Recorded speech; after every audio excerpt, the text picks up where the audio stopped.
Assalamualaikum warahmatullahi wabarakatuh. Apa kabar nih anak-anak hari ini? Waalaikumsalam warahmatullahi Waalaikumsalam wabarakatuh. Salam warahmatullahi warahmatullahi wabarakatuh. wabarakatuh. Baik, Bu. Alhamdulillah, Baik, Ibu Bu. akan memaparkan materinya dulu ya.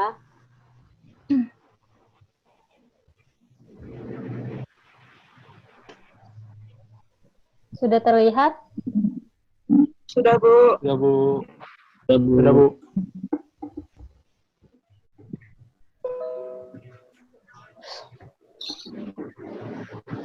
Ya, kita akan belajar pengelolaan bisnis retail. Tujuan pembelajarannya ada 6. Yang pertama, peserta didik akan dapat menjelaskan pengertian bisnis retail dengan baik dan benar melalui penjelasan guru. Yang kedua, peserta didik akan dapat menunjukkan peran bisnis retail dengan baik dan benar melalui eksplorasi di buku dan internet tentang pengelolaan bisnis retail. Yang ketiga, peserta didik akan dapat menguraikan fungsi bisnis retail dengan baik dan benar melalui eksplorasi di buku dan internet tentang pengelolaan bisnis retail. Yang keempat, peserta didik akan dapat menyebutkan kelebihan dan kekurangan bisnis retail dengan baik dan benar melalui eksplorasi di buku dan internet tentang pengelolaan bisnis retail. Yang kelima, peserta didik akan dapat mengemukakan ciri-ciri bisnis retail dengan baik dan benar melalui penjelasan dari guru dan eksplorasi di buku tentang pengelolaan bisnis retail.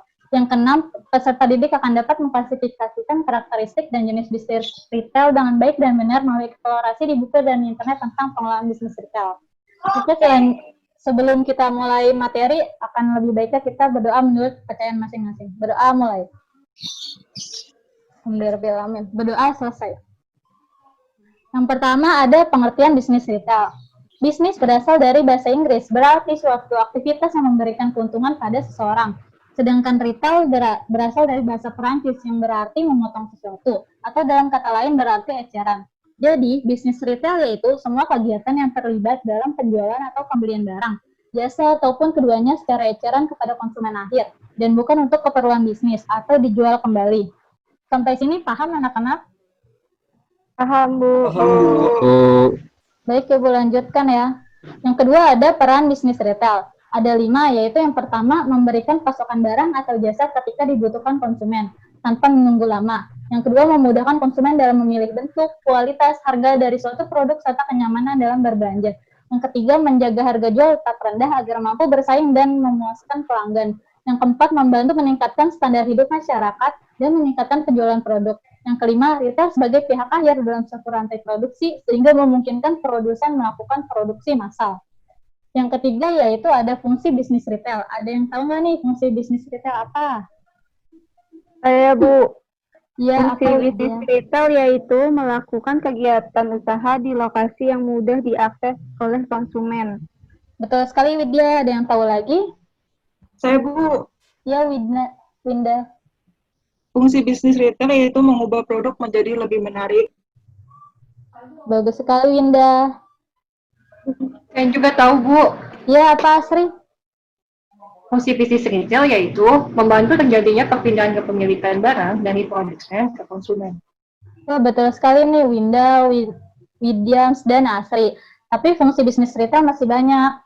Ada 10 nih, fungsi bisnis retail. Yang pertama, melakukan kegiatan usaha di lokasi yang nyaman dan mudah diakses. Yang kedua, memberikan beragam pilihan produk. Yang ketiga, membagi produk dalam ukuran besar sehingga dapat dijual dalam ukuran kecil. Yang keempat, mengubah produk menjadi lebih menarik. Yang kelima, menyimpan produk agar tetap tersedia pada harga yang relatif tetap. Yang keenam, membantu terjadinya perpindahan kepemilikan barang dari produsen ke konsumen.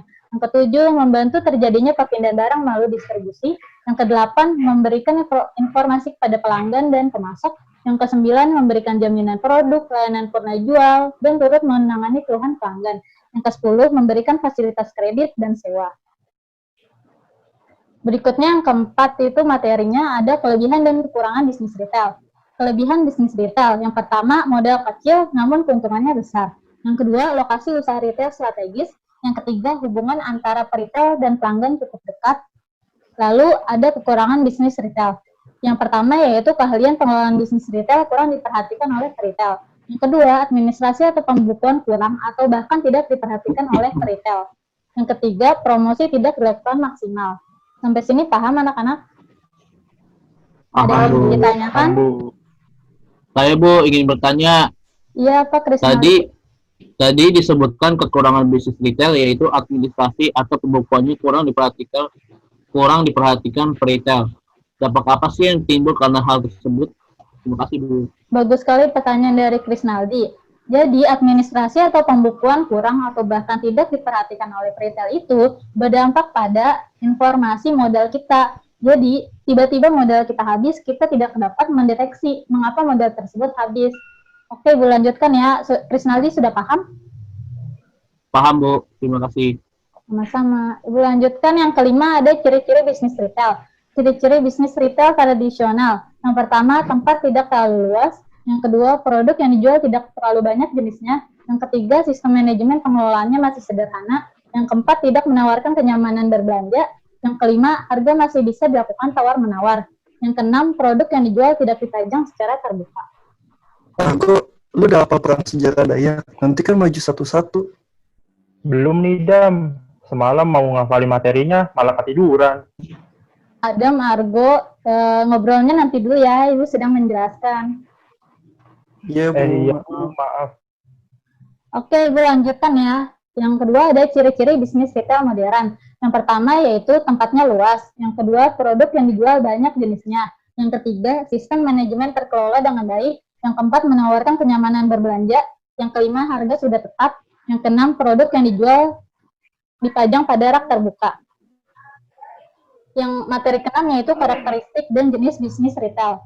Yang pertama berdasarkan skala usaha, terbagi menjadi dua, yaitu retail besar dan retail kecil. Retail besar menyediakan satu atau berbagai jenis barang pada sejumlah besar pelanggan dalam suatu toko besar. Selain itu, dalam kegiatan usahanya, retail besar menyediakan kenyamanan bagi pelanggan.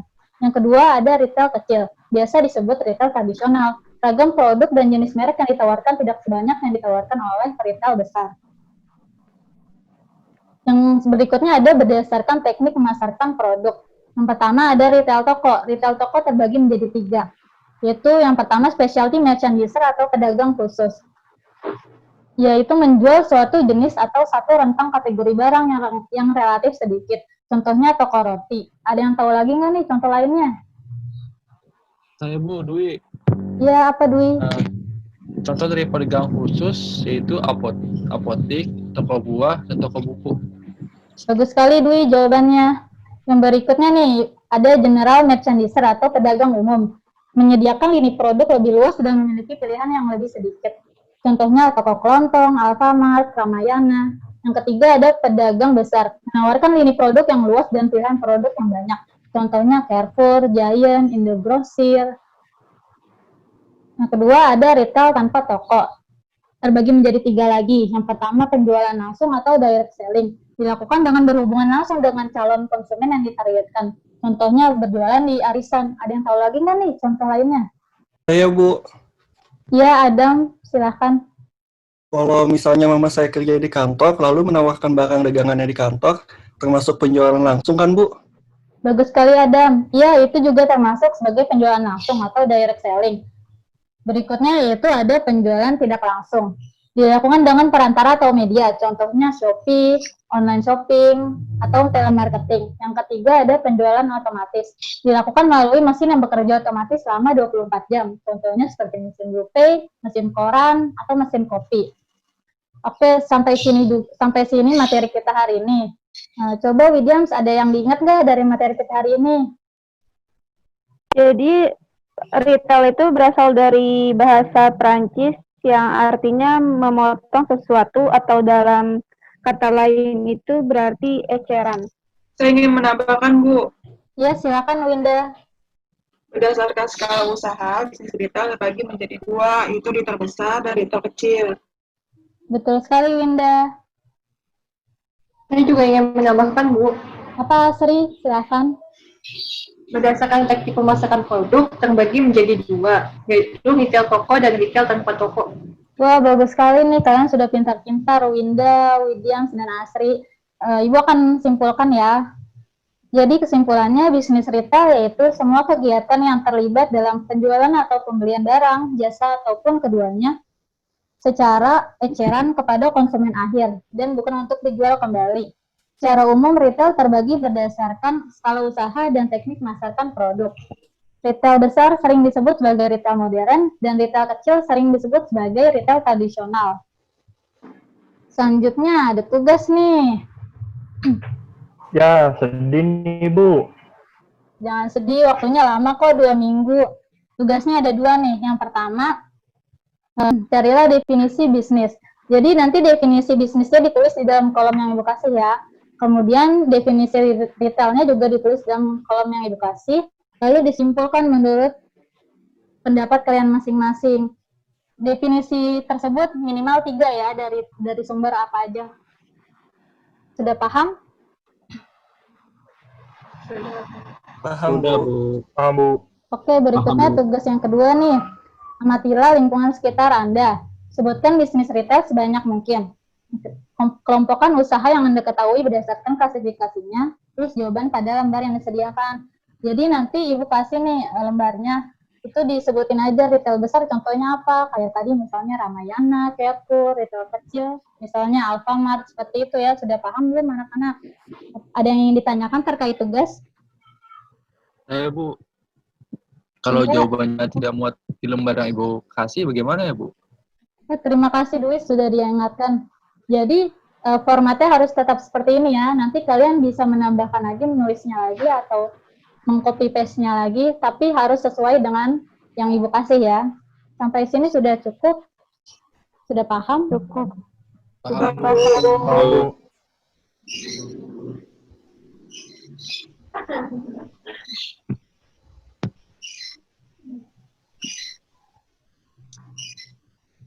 Terima kasih semuanya atas partisipasinya.